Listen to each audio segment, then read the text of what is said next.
Assalamualaikum warahmatullahi wabarakatuh. Perkenalkan, kami dari kelompok 15 ingin mempresentasikan hasil diskusi kami tentang teknik-teknik pengendalian hama dengan anggota kelompok sebagai berikut. Saya Istiani Wanudia Utami, NIM 133180022.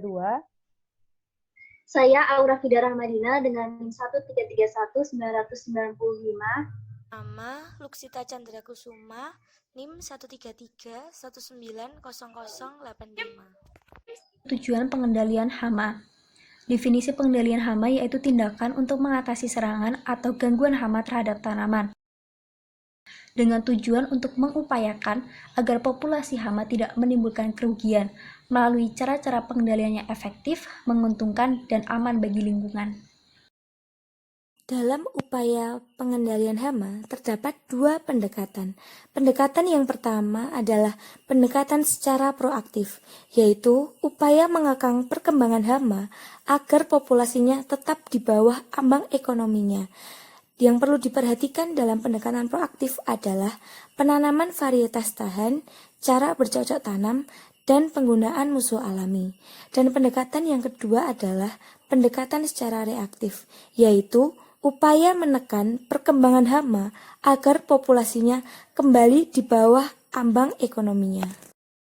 Teknik-teknik pengendalian hama. Yang pertama ada pengendalian hama dengan peraturan atau perundang-undangan atau karantina. Kedua, pengendalian fisik dan mekanik. Ketiga, pengendalian dengan bercocok tanam atau kultur teknis. Keempat, pengendalian hayati. Kelima, pengendalian secara genetik. Keenam, pengendalian secara kimiawi. Dan yang terakhir, pengendalian hama terpadu. Dalam teknik pengendalian hama, yang pertama yaitu dengan cara pengendalian hama dengan peraturan atau perundang-undangan atau karantina. Peraturan-peraturan yang dikeluarkan oleh pemerintah sehubungan dengan kegiatan pertanian dan pengendalian hama. Karantina, dinas yang mengawasi lalu lintas manusia, hewan, dan tumbuhan antar daerah atau antar pulau. Untuk hewan dan tumbuhan tergolong dalam karantina pertanian. Yang pertama yaitu perlindungan tanaman. Menurut UU nomor 12 tahun 1992 tentang sistem budidaya tanaman, yaitu segala upaya untuk mencegah kerugian dan budidaya tanaman yang diakibatkan oleh organisme pengganggu tumbuhan atau OPT. Dasar Kebijakan Perlindungan Tanaman menurut UU nomor 12 tahun 1992, perlintan dilaksanakan dengan sistem pengendalian hama terpadu atau sistem PHT. Pelaksanaan perlintan menjadi tanggung jawab masyarakat atau petani dan pemerintah. Tindakan perlindungan tanaman menurut PP nomor 6 tahun 1995 tentang perlintan, pencegahan masuknya OPT ke dalam dan tersebarnya dari suatu area ke area lain di wilayah NKRI disebut tindakan karantina. Yang kedua yaitu tentang pengendalian OPT. Selanjutnya yaitu pengendalian fisik. Faktor-faktor fisik seperti suhu, kelembapan, dan cahaya. Yang pertama yaitu suhu atau temperatur. Dapat digunakan suhu tinggi atau rendah dalam upaya pengendalian hama. Yang kedua yaitu kelembapan. Kelembapan relatif di antara tanaman dapat juga diatur dengan mengatur jarak tanam dari pohon pelindung atau peneduh. Yang ketiga yaitu cahaya. Serangga fototropik positif yaitu serangga yang tertarik dengan cahaya, sedangkan fototropik negatif adalah serangga yang menghindari cahaya. Dan penggunaan lampu perangkap dapat digunakan untuk menangkap serangga fototropik positif. Selanjutnya yaitu pengendalian mekanik, yaitu penggunaan penghalang atau barrier, pukulan atau tekanan mekanis. Penghalang atau barrier mekanik, penggunaan pagar, seng, plastik, atau parit selokan, seperti dalam upaya pengendalian Spodoptera, hewan nokturnal yang aktif pada malam hari, yaitu dapat diatasi dengan penggunaan plastik pembungkus pada buah. Yang kedua yaitu penggunaan alat penghancur atau pemotong seperti crusher di Amerika Serikat. Di Amerika Serikat digunakan untuk memotong atau menghancurkan batang jagung setelah panen agar pengerek batang jagung yang ada di dalam terbunuh. Yang ketiga yaitu pengambilan dengan tangan, adalah teknik yang paling sederhana dan murah tentunya untuk daerah yang banyak tersedia tenaga manusia. Yang dikumpulkan adalah fase hidup hama yang mudah ditemukan atau bagian-bagian tanaman yang terserang. Yang keempat adalah gropyoan. Biasanya dilakukan untuk pengendalian hama tikus. Tikus dibunuh secara langsung dengan menggunakan alat bantu seperti cangkul dan alat pemukul. Yang kelima adalah dengan cara pengusiran. Sasarannya adalah mengusir hama yang sedang berada di atas atau sedang menuju pertanaman dengan memasang patung-patung atau mengeluarkan suara gaduh. Selanjutnya adalah memasang perangkap. Serangga hama diperangkap dengan berbagai jenis alat perangkap sesuai jenis dan fasenya. Alat diletakkan pada tempat atau bagian tanaman yang dilewati oleh hama. Pengendalian hama dengan bercocok tanam atau kultur teknis. Pengendalian ini merupakan bersifat preventif atau dilakukan sebelum serangan hama meningkat sampai melebihi ambang kendalinya. Di antaranya, pengolahan atau pengerjaan tanah. Pengolahan tanah setelah maupun sebelum panen, larva-larva hama yang hidup di dalam tanah akan mati terkena alat-alat pengolahan seperti cangkul. Pengolahan tanah juga akan menaikkan larva dan telur larva dari dalam tanah ke permukaan tanah dan kemudian akan dimakan burung atau mati terkena cahaya matahari secara langsung. Selanjutnya ada sanitasi. Dengan membersihkan tempat-tempat yang kemungkinan digunakan oleh serangga untuk berkembang biak, berlindung, dan berdiapaus. Selanjutnya ada pemupukan. Pemberian pupuk menjadikan tanaman menjadi lebih sehat dan lebih tahan terhadap serangan hama. Selanjutnya, tanam serempak. Menanam di areal yang luas minimal satu hamparan dengan golongan air yang sama. Tujuannya untuk membatasi perkembangbiakan serangga hama. Selanjutnya, ada rotasi atau pergiliran tanaman. Menanam tanaman yang berbeda-beda jenisnya dalam 1 tahun dapat memutus atau memotong daur hidup hama, terutama hama yang sifatnya monofagus atau satu jenis makanan. Selanjutnya, penanaman tanaman perangkap. Tanaman perangkap yang digunakan adalah varietas atau tanaman yang paling rentan dan ditanam lebih dahulu. Penanaman tanaman perangkap di antara tanaman utama yang mulai diterapkan untuk mengendalikan populasi hama. Pengendalian selanjutnya ada pengendalian hayati. Secara umum, pengertian pengendalian hama secara biologi atau hayati adalah penggunaan makhluk hidup untuk membatasi populasi organisme pengganggu tumbuhan atau OPT. Pengendalian biologi memiliki keunggulan lebih ramah lingkungan. Pasalnya, penggunaan insektisida dapat dikurangi bahkan tidak digunakan sama sekali.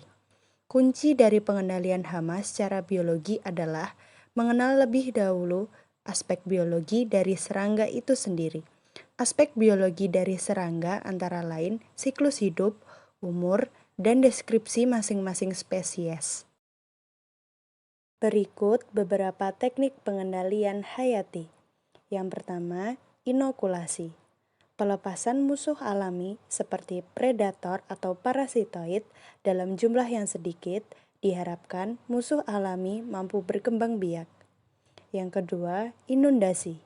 Pelepasan musuh alami dalam jumlah yang besar secara periodik. Yang ketiga, konservasi.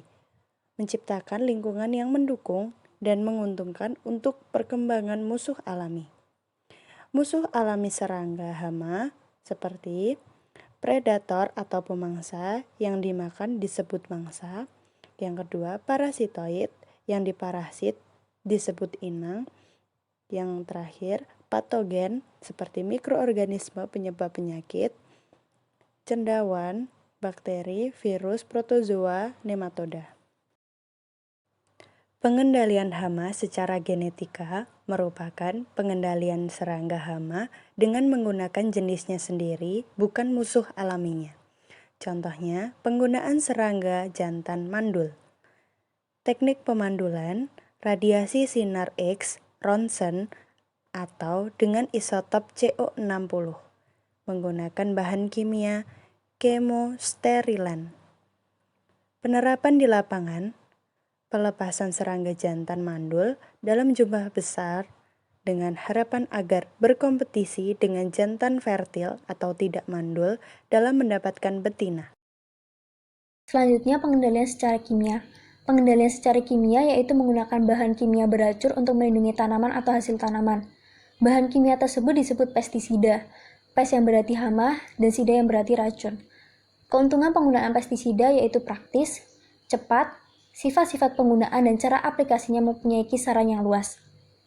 Keterbatasan penggunaan pestisida, yang pertama dapat menimbulkan resistensi, kedua membunuh organisme non-target, ketiga ledakan hama sekunder, keempat polusi lingkungan, dan kelima harga relatif tinggi. Penggolongan pestisida terbagi menjadi 3. Yang pertama yaitu menurut cara masuk dalam tubuh. Terdapat racun sistemik dan racun kontak. Racun sistemik yaitu racun ditranslokasikan ke seluruh bagian tanaman. Racun kontak, racun hanya terdapat di permukaan bagian tanaman. Menurut sasaran yang akan dikendalikan, terdapat insektisida untuk memberantas serangga, fungisida untuk memberantas jamur, bakterisida untuk memberantas bakteri, nematisida untuk memberantas nematoda, akarisida untuk memberantas tungau atau kutu, rodentisida untuk memberantas hama pengerat seperti tikus, moluskisida untuk memberantas moluska, dan herbisida untuk memberantas gulma. Menurut cara bekerjanya dalam tubuh terbagi menjadi 3. Yang pertama racun kontak, yaitu dipakai untuk membasmi serangga-serangga pengunyah, penjilat, dan penggigit. Daya bunuhnya melalui perut. Racun kontak. Pestisida jenis ini membunuh hewan sasaran dengan masuk ke dalam tubuh melalui kulit, menembus saluran darah, atau dengan melalui saluran nafas. Racun gas. Jenis racun yang disebut dengan fumigan ini digunakan terbatas pada ruangan-ruangan tertutup. Selanjutnya, pengendalian hama terpadu atau PHT. PHT merupakan usaha untuk mengoptimasi hasil pengendalian hama secara ekologik dan ekonomik dengan memadukan semua taktik dan metode pengendalian secara kompatibel sehingga kerusakan tanaman tetap berada di bawah ambang ekonomi. Sasaran PHT ada 4. Yang pertama yaitu mempertahankan populasi hama dan kerusakan tanaman di bawah aras kerusakan ekonomis. Yang kedua, memberikan peluang dan mendorong berfungsinya proses pengendalian yang berjalan secara alami dan agroekosistem. Yang ketiga, pencapaian sasaran produktivitas yang mantap dan kesejahteraan petani yang meningkat. Yang terakhir, penggunaan pestisida seminimal mungkin sehingga dapat mengurangi dampak negatif bagi lingkungan hidup dan kesehatan masyarakat. Prinsip dasar konsep PHT ini yang pertama, pemahaman sifat dinamika ekosistem pertanian, kedua, analisis biaya manfaat pengendalian hama, ketiga, toleransi tanaman terhadap kerusakan, keempat, pertahankan adanya sedikit populasi hama pada tanaman, kelima, tanaman budidaya yang sehat, dan yang keenam, pemantauan atau monitoring lahan. Dari materi teknik pengendalian hama yang dipaparkan di atas, dapat disimpulkan bahwa pengendalian hama dilakukan untuk mengatasi serangan atau gangguan hama terhadap tanaman, sehingga kerusakan yang diakibatkan tidak mencapai aras yang merugikan. Dan yang kedua, pengendalian hama dapat dilakukan dengan beberapa teknik, yaitu pengendalian hama dengan peraturan atau perundang-undangan atau karantina, pengendalian fisik dan mekanik, pengendalian hama dengan bercocok tanam atau kultur teknis, pengendalian hayati, pengendalian hama secara genetik, pengendalian hama secara kimiawi, dan pengendalian hama terpadu atau PHT. Sekian presentasi yang dapat kami sampaikan. Bila ada kurangnya kami mohon maaf. Wassalamualaikum warahmatullahi wabarakatuh.